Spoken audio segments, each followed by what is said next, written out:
is Dr. George, and I'm in my she shed, so it looks a little crazy today. And I'm 2 minutes late, but I was talking to a really good friend. Well, I have a book. I've read this book before, but we were supposed to have a special guest, and things happened, so it didn't work out. So you'll meet them much later. But I have one of my favorite books, and I do remember reading this book. And just for a second, I'm going to switch my Wi-Fi because it's a little kooky wacky out here in my she shed. But thank you all. Come into the live and share it, please. If you would be so kind to share this live, I would greatly appreciate it. So I'm going to switch. The Wi-Fi will go a little whoop before it'll switch back on. There we go. Hi, guys. So it's Dr. George here for Tucked In Tuesdays. And who do we have for comment? Hi, Mike. Mike, I think you remember this book. You've seen it before. If you've been on there before, you'll make sure you see it. And I haven't forgotten, Mike. I will remember. Inbox me. And thank you for tuning in to YouTube, because we do have YouTube. So the book tonight is I, Crocodile. Can you guess? Yes, I am a crocodile. And let me show you the back. So I do have a crocodile tail. So my onesie fits this book. So glad to have you all on. So I, Crocodile. And this book is by Fred Marcellino. And it's one of my favorite books. I've read it before. And when we think crocodiles or alligators, reptiles, people get afraid. They're afraid of them because they're really big, right? So I think this crocodile is probably a little bit different than what we're used to. So I'll let you all come in. I'm watching, getting adjusted, seeing everyone in. Let's see. Make sure I got everybody in. Yes. So it's a little delayed so I can see the countdown. You guys are just seeing me. So hello, hello, hello. Again, I'm reading I, Crocodile by Fred Marcellino. I don't think this is a big bad alligator.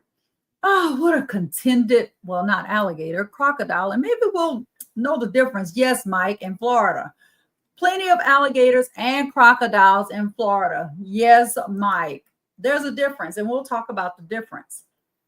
Let's get started on this book. And this book is an AR book. So those of you that are doing any summer challenges, make sure that you see that information scrolling at the bottom. It's an AR quiz number 36399, book level 2.9, which means a second grade and a ninth month, and is a half of a point. So here we go. Oh, what a contended crocodile I used to be, wallowing around in slimy green water, snoozing on mud banks in the hot sun, scaring the life out of anything that wandered by. What a life, right? Getting to scare people. But my greatest joy, eating. Actually, overeating. I had the perfect diet. An endless variety of delectable fish, all sorts of succulent water birds, plus a few reptiles on the side, distant cousins only. However, unlike certain pathetic creatures who have to chase after their next meal, I always ate in style. Dinner, it came to me. There we go. And he's talking about these animals in the back here, chasing their prey. There's predators and prey. So we know that predators are animals that I have chickens out in the backyard. Yes, you are late, Jamie. Welcome to the party, Jamie. Jamie's late. So I have chickens in the back, and chicken hawks are predators, and my little birds are prey. So do you think the crocodile is a predator or a prey? You put that in the comments. And why not? I'm an aristocrat, a direct descendant of the noble crocodiles of ancient Egypt. In fact, the great pharaohs themselves treated my ancestors like gods. Idol worship, I just love it. That's why I always resisted eating people, even though they do look awfully tasty. Guess I'm just the sentimental type. Those were blissful days indeed, but sadly, they came to an abrupt end on, to be precise, August 17th, 1799. Who should decide to come to Egypt? And Jamie's laughing.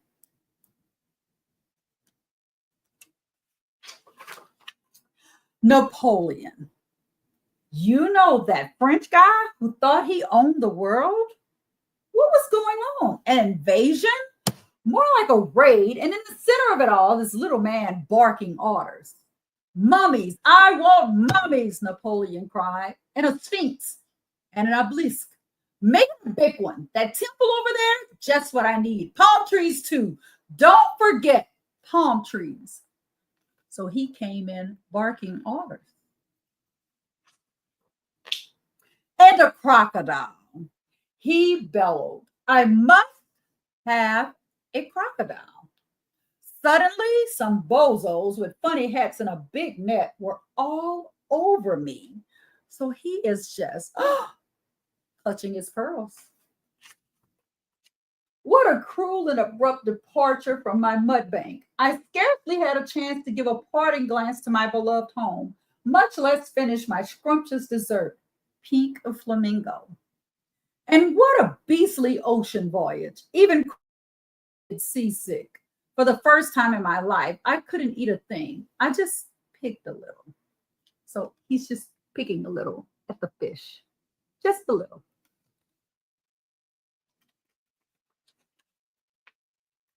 After 2 wretched weeks at sea, we finally dropped anchor. Then an endless coach ride. Was anyone keeping track of all the meals I was missing? Last stop, Patty. There in the gardens, I was installed in a fountain. How humiliating to find myself living in what amounted to a fancy bathtub.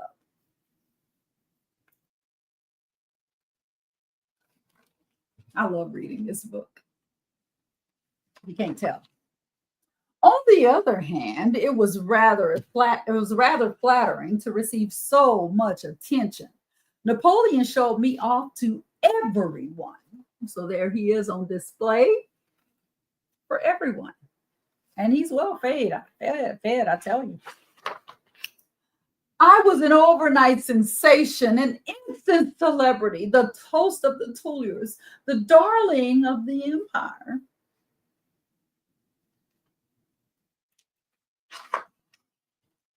Yes, very nice. But what about dinner? I hadn't had a decent meal in ages.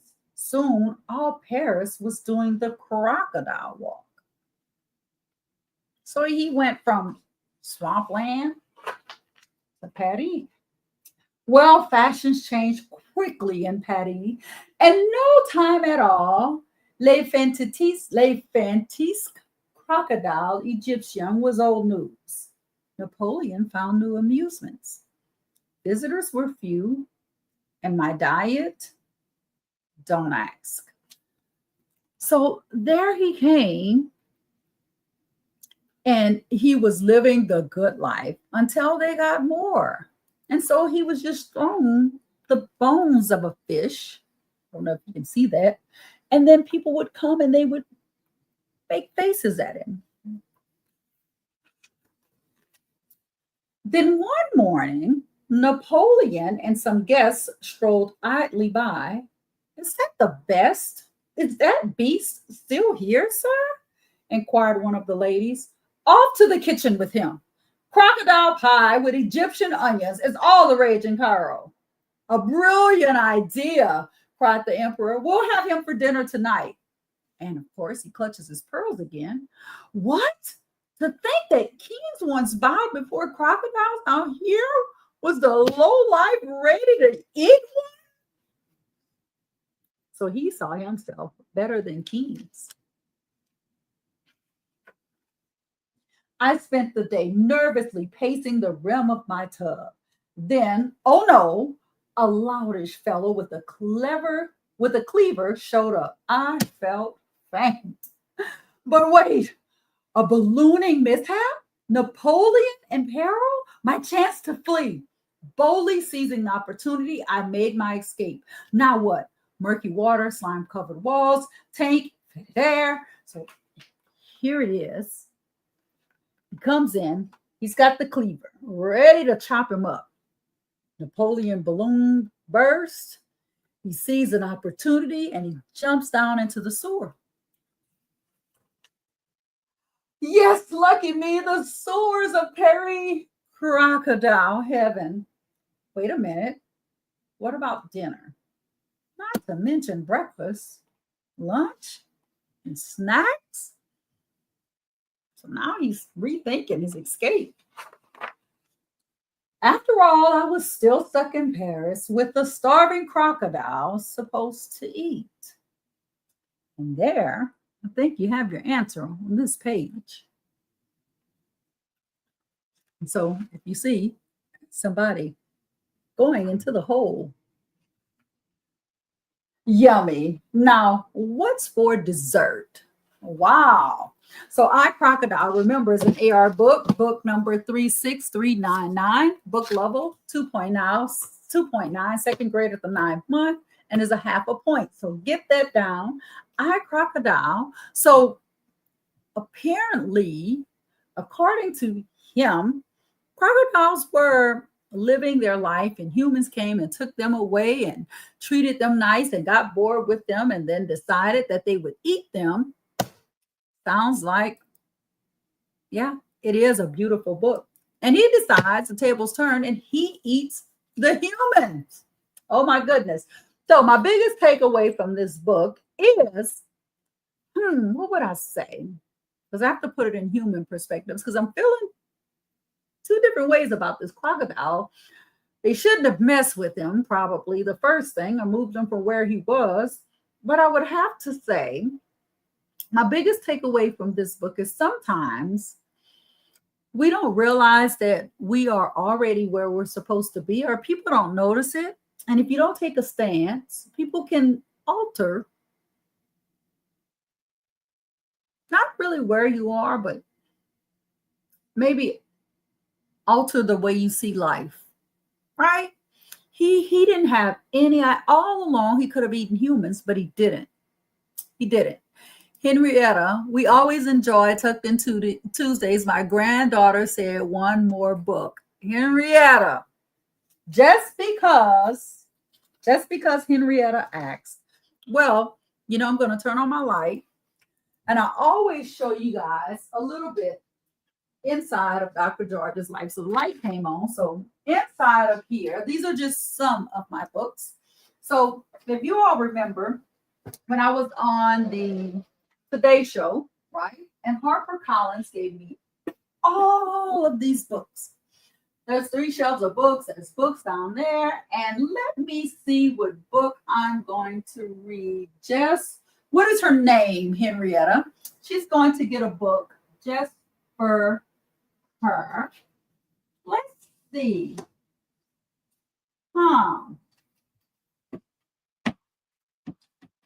Dress Like a Girl. How about that? So just for her, Dress Like a Girl. An extended version. Hi, Sabrina. How are you?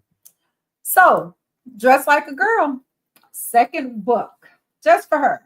So this book is by Patricia Todd, illustrated by Lorian Dean. And remember, you just can't get online and read books. You have to get publisher's permission. And guess what? Mackenzie. Hello, Mackenzie. So Mackenzie, I'm going to turn off my light so we can get ready for bed. And Mackenzie, guess what? Because your grandma's so nice, she got a 2-for-1. Here's another AR book. So the quiz number for this book, let me go ahead and get that. The quiz number for this book, let me get this information. Boop, boop. We're going to have 2 books tonight, 2 AR books. What do you know about that? Just for you, Mackenzie. So the AR book number for this book is 502215. And it is a 2.5 book level, so a second grader, 5th month. And it is also 1/2 point. And so it's going to scroll across the screen right there. So Mackenzie, this goes out to you, my sweet girl. Dress Like a Girl. Lovely because of your zeal. Thank you. And she's 8. Oh my goodness, 8 years old. Pretty sure I can work this in, Mackenzie. Let's see what we can do. What does it mean to dress like a girl? Many will tell you in this big wide world that there are strict rules that must be addressed. rules you will need when looking your best. But when you are given these rules to obey, the secret is heeding them in your own way. And guess what, Mackenzie? Dr. George doesn't read these books in advance. And I don't worry if I mess up a word. And I want you to remember that, Mackenzie. Just read, and then your love of reading will grow and grow and grow. So if you hear me mess up a word, I'll correct myself. But Mackenzie hears me reading this book for the first time.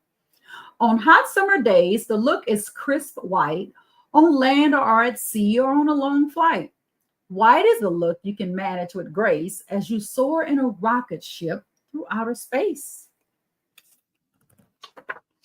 Oh, Mackenzie, when you're catching a play or a grand symphony, a black gown will drape down quite elegantly.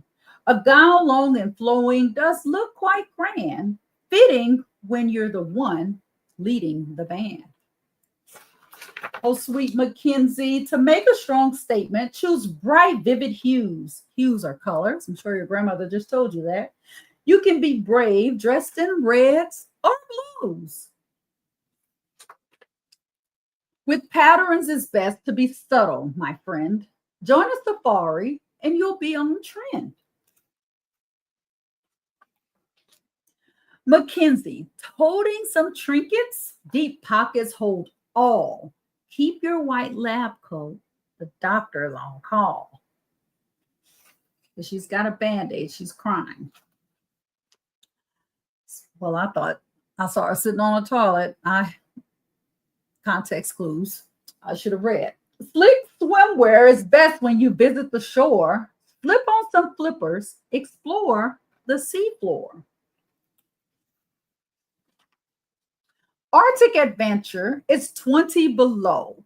Remember to always dress warm in the snow. Hello, Michelle. How are you? Hope those grands are watching. It's game day, so sport your team colors with pride. Wear jerseys and helmets. Play hard for your side. Pick a hat for your head and chick shoes for your feet. Construct your best outfit, a look that's complete. Style calls for craftiness, fashions, and art. Change up your clothing to always look smart. Mackenzie, express your true self, for there's only one you. Can't find what you like? Then design something new. What you think determines which outfit's okay. Don't judge your appearance by what others say. Make your own rules in this big wide world. Set your sights high and dress like a girl. Dress like a girl. Get it, girl. My own hero. This book, Mackenzie, I'm so glad that your grandma asked me to read another book. This is probably one of my favorite books. You know what, Mackenzie? Your grandma needs to come by and I'll sign your book and write you a note. And this is your book, Mackenzie. I'm going to go ahead and give you this book. Dress like a girl. So my big takeaway from here is no matter what those girls were dressed in, they were still girls. The fancy clothes didn't make them any different. The career things didn't make them any different. They were all human, no matter what. And it's a very diverse book, meaning they're different colors, different sizes. They have different careers. They were all girls and they were all nice to each other. And they could just dress and they can be unique and you could be yourself, Mackenzie. Don't let anybody ever tell you that you can't be yourself. Your style is the best style, Mackenzie. And like these ladies said in the very beginning, don't forget this part, Mackenzie. This part right here where it says, well, I think this is my most favorite part of the book. Oops, if I can turn this page. I never read it. What does it mean to dress like a girl? Many will tell you in this big wide world that there are strict rules that must be addressed. That's my favorite part. She's jumping up and down. Oh, Mackenzie, I would jump up and down too, but I'd be out of breath. I love you too, Rosalind. Rules you will need when looking your best, but when you are given these rules to obey, the secret is heeding them in your own way. Don't let anybody change you. So we had 2 books tonight.